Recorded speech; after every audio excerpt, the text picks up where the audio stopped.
Hi everyone, I just got back from a long trip to Egypt, and I was going to the sites that have to do with the biblical event of the Exodus. Archaeology is the study of the ancient people from what they've left behind, and one thing that the pharaohs have left behind is themselves in their mummified remains. And so you go into the museum, into the royal mummy room, and here are the pharaohs of old. I'm used to looking at pottery that dates to the time of a king. It's really intriguing when you're looking at the kings themselves.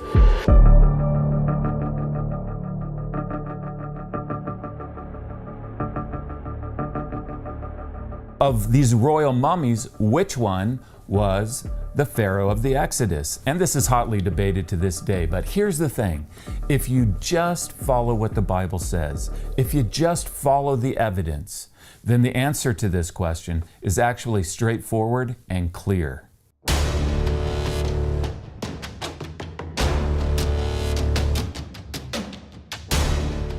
Don't forget to hit that subscription button, and I wanted to thank everybody that's been leaving comments in the video comment section about my book.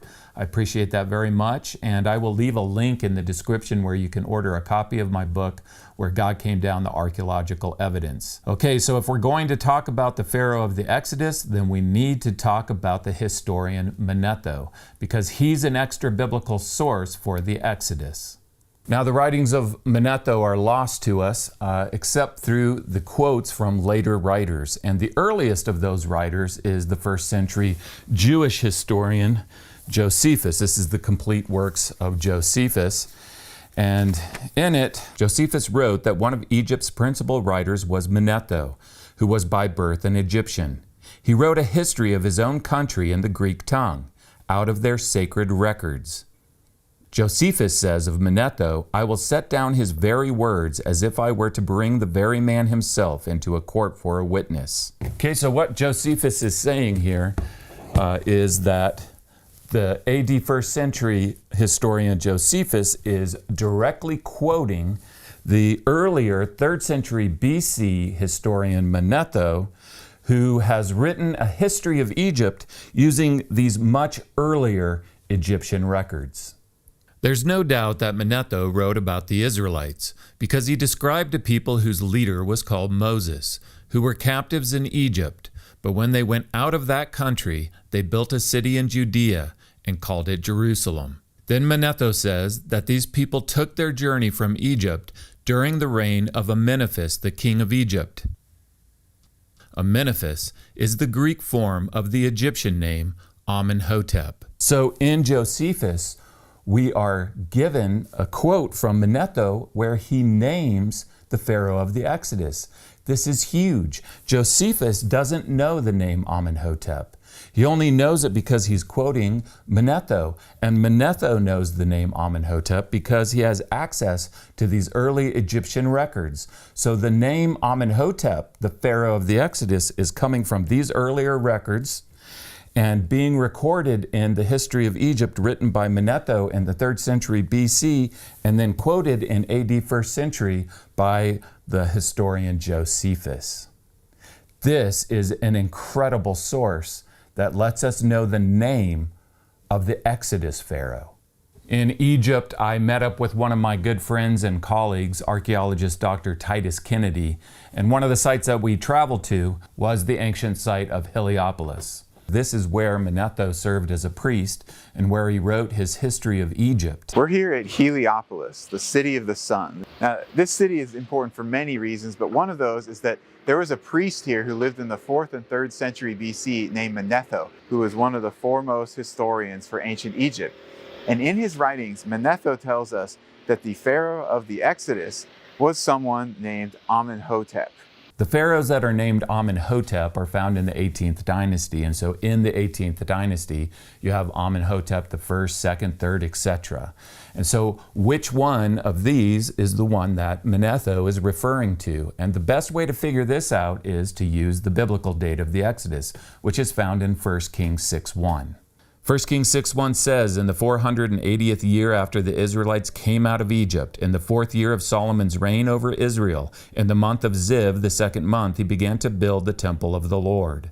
So there's 480 years between these two events, when the Israelites came out of Egypt, the Exodus, and the 4th year of Solomon's reign. It's very well established that the 4th year of Solomon's reign is 966 BC. So to get the date of the Exodus, all we have to do is add 480 years to 966 BC, and we get 1446 BC, which is the biblical date of the Exodus. Now we can turn our attention back to the Egyptian chronology, and we can ask the simple question: is there a pharaoh named Amenhotep that is reigning during the biblical date 1446 BC? Amenhotep I reigned from 1546 to 1526. His reign is too early. Amenhotep III reigned too late, from 1414 to 1377 BC. In between them, Amenhotep II reigned from 1450 to 1423. And so the biblical date of 1446 BC for the Exodus falls within the reign of Amenhotep II. The Amenhotep that Manetho is writing about must be Amenhotep II, because the dates of his reign are in sync with the biblical date of the Exodus. There's additional information from other verses in the Bible that can also be used to further test Amenhotep II. For example, in Exodus, it talks about the Pharaoh that reigns before the Exodus Pharaoh, and he is often referred to as the Pharaoh of the oppression. In the book of Exodus, we are told this: Pharaoh tried to kill Moses, but Moses fled from Pharaoh and went to live in Midian. During that long period, the king of Egypt died, before the Lord had said to Moses in Midian, "Go back to Egypt." In the New Testament, in Acts chapter 7, Stephen is retelling how Moses fled to Midian, but then after 40 years had passed, he returned to Egypt. We can test this then with Amenhotep II. Did the predecessor of Amenhotep II reign for more than 40 years? Well, his predecessor was his father, Thutmose III. And Thutmose III had a reign of 54 years. He's the only pharaoh in the 18th dynasty that had a reign for more than 40 years. So Amenhotep II passes this test. Exodus 11:5 says of the 10th plague that every firstborn son in Egypt will die, including the firstborn son of Pharaoh who sits on the throne. If Amenhotep II is the Exodus Pharaoh, then his firstborn son should have died in the 10th plague. And so the successor of Amenhotep II is his son Thutmose IV, who is not his firstborn son. His firstborn son died mysteriously, we know from the Egyptian records.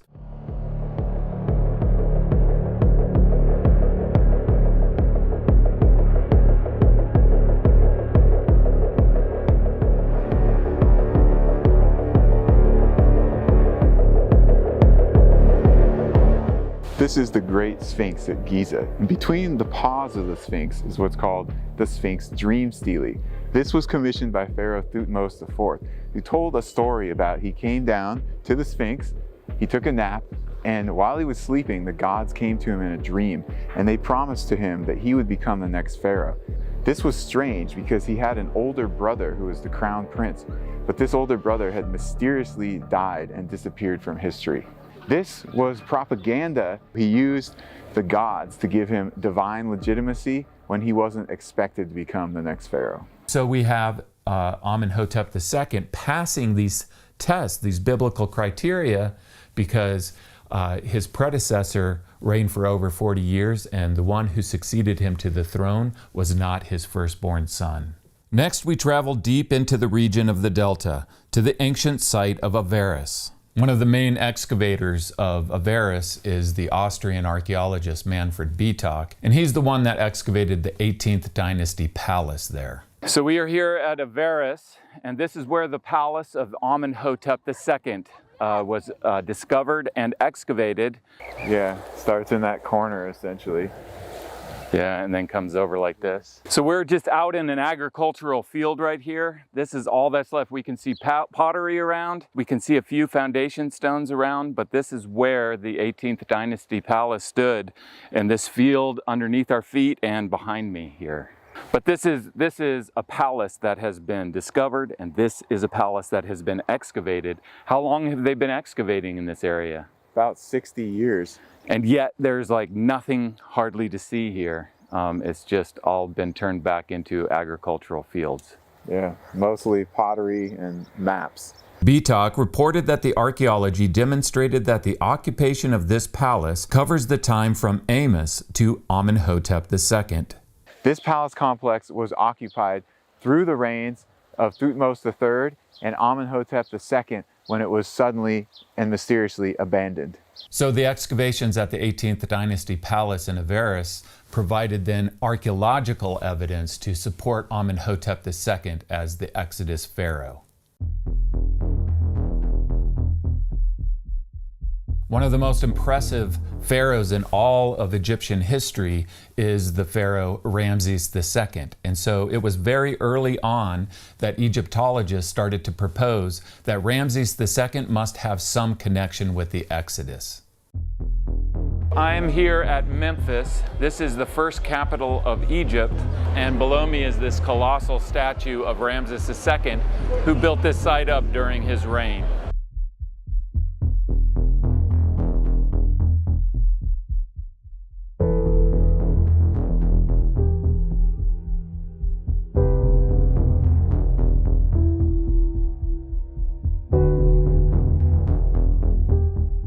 Now, the biggest problem with Ramses II being the Exodus pharaoh is time, because Ramses II did not start his reign until 1279 BC. So this is 167 years later than 1446 BC, which is the biblical date for the Exodus.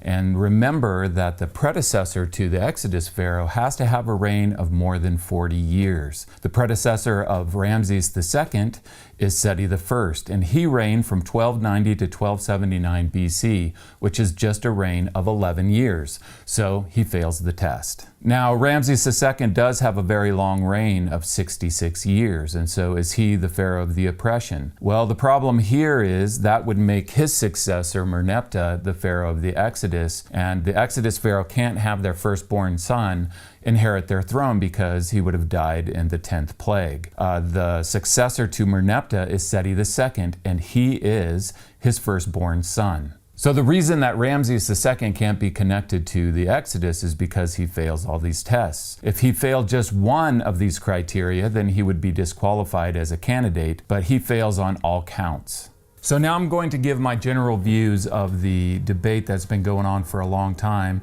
between the early date and the late date. The early date for the Exodus is in the 15th century BC. The late date is in the 13th century BC.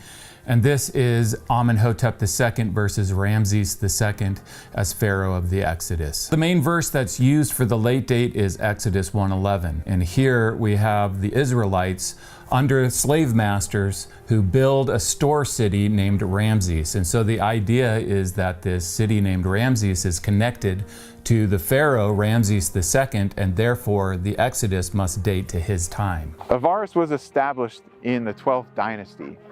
But in the 19th dynasty to the north, a new city and palace emerged called P-Ramses.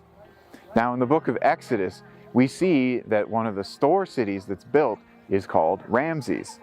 Some have explained this as scribal updating later on, but there's a possibility that this area was also called Ramses during the 18th dynasty.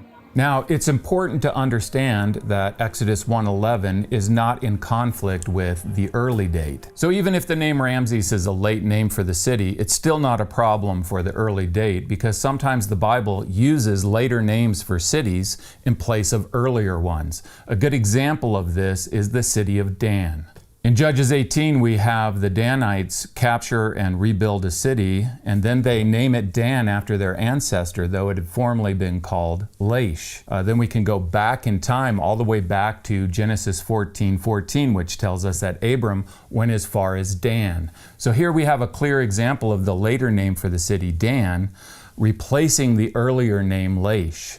And this is done because the Israelites were more familiar with the name Dan. And so this is what may be going on in Exodus 1:11, where we have possibly the later name for the city, Ramses, being used instead of the earlier name. Just as we wouldn't date Abram using the name of the city Dan in Genesis 14:14, so we shouldn't date the Exodus by the name of the city Ramses in Exodus 1:11. The main verse, as we've already covered, for the early date is 1 Kings 6:1. This is a real problem for the late date. And so the way that they argue against 1 Kings 6:1 is they say that the 480 years that's mentioned there shouldn't be taken literally. It's not a literal number. What this is really talking about, they argue, is 12 generations of 40 years. But then they say 40 years is too long for a generation. It really should be 25 years. Well, 12 times 25 is 300 years. So if you reduce 480 years in 1 Kings 6:1 down to 300 years, then you've moved the whole chronology 180 years later in time, and then it fits the reign of Ramses II. Before the late date theory came along, nobody read 1 Kings 6:1 and read 480 years and said, oh, I get it, that really means 300 years. This is a reinterpretation of this verse, and it's agenda-driven. So what's the agenda? The agenda is to make Ramses II the Pharaoh of the Exodus. Now there's another problem with the late date with Judges 11:26. So in Judges 11:26 we have Jephthah, who says for 300 years Israel has occupied the land east of the Jordan. This took place around 1100 BC. When you add 300 years to 1100 BC, you get 1400 BC. Add the 40 years of wilderness wandering, and then you get this mid-15th century BC date for the Exodus, which is in agreement with the mid-15th century date of the Exodus from 1 Kings 6:1. So since Judges 11:26 also gives a 15th century BC date for the Exodus, then the late date scholars have to present their arguments against it. So what they say is that Jephthah is unreliable. And the reason that they give is that he calls in verse 24 the name of the Ammonite god Chemosh, whereas later in the Bible, for example, in 1 Kings 11:5, the name of the Ammonite god is given as Moloch. So Jephthah can't be trusted. He gives the wrong name of the god of the Ammonites, and so therefore in verse 26, when he says this 300 years, you can't trust that 300 years as being accurate. Well, this is actually from Jephthah, very important information about the Ammonites. He's telling us that earlier in their history they worshipped the god Chemosh, which makes sense because that's the god that the Moabites worship, and the Ammonites and the Moabites are brother nations that come from Lot. And so they worshipped early in their history Chemosh, and then later they changed and adopted, for whatever reason, the worship of the Amorite god Moloch. Well, historically, nations sometimes change their gods. A few examples of this is Babylon. Babylon changed their god. Nebuchadnezzar worshipped Marduk, and then Nabonidus led the people to worship the god Sin. Egypt changed its god during the reign of Akhenaten, and the Israelite prophets are almost constantly rebuking the Israelites for changing their god, right? Because they've forsaken their God who delivered them out of Egypt and are worshiping these other gods. So this is not any kind of proof that Jephthah is being unreliable when he gives us the number 300.